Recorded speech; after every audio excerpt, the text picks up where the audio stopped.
Michael Wöhlenweber. Michael, wie erfolgreich war denn Macron nun tatsächlich? Er stellt ja einen schnellen Waffenstillstand in Aussicht.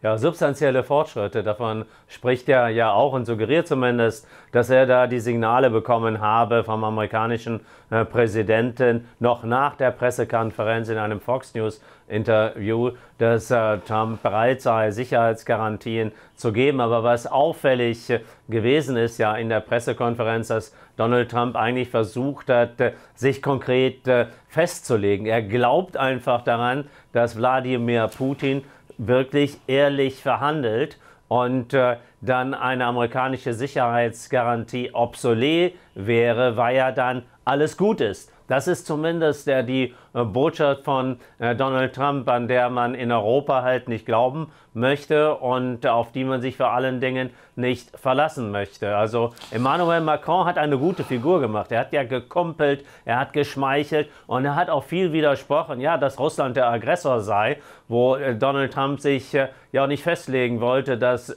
Putin ein Diktator ist. Also da gab es schon massive Differenzen. Für die Europäer, glaube ich, war das ein sehr wichtiger Besuch von Emmanuel Macron. Ob tatsächlich am Ende Donald Trump zu diesen substanziellen Sicherheitsgarantien für die Europäer, wenn sie dann in einer Friedenstruppe auf dem Boden tatsächlich helfen, dafür Ordnung bzw. für Sicherheit zu sorgen, dass das unterstützt wird von den Amerikanern aus der Luft oder mit Geheimdienstinformationen und all das, das wird sich dann noch herausstellen müssen. Also da gab es bisher keine klare Zusage.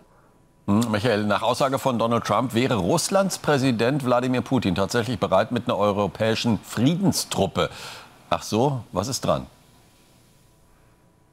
Naja, das scheint wohl so zu sein. Das hat ja Wladimir Putin auch in Moskau verlautbaren lassen. Und Donald Trump findet das ja ebenfalls auch gut, aber selbstverständlich findet er es gut. Er möchte ja, dass die Europäer die Friedenssicherung da übernehmen. Man könnte das auch vielleicht als vergiftetes Angebot von Wladimir Putin dann beschreiben. Denn das ist die Karte, die er spielt, um die Amerikaner aus dem Spiel zu lassen. Also die Amerikaner sollen sich nicht engagieren, dafür die Europäer. Und damit hätte er einen Keil getrieben zwischen Europa und den USA. Und das ist, glaube ich, dann mit dieser Aussage auch Putins strategisches Interesse.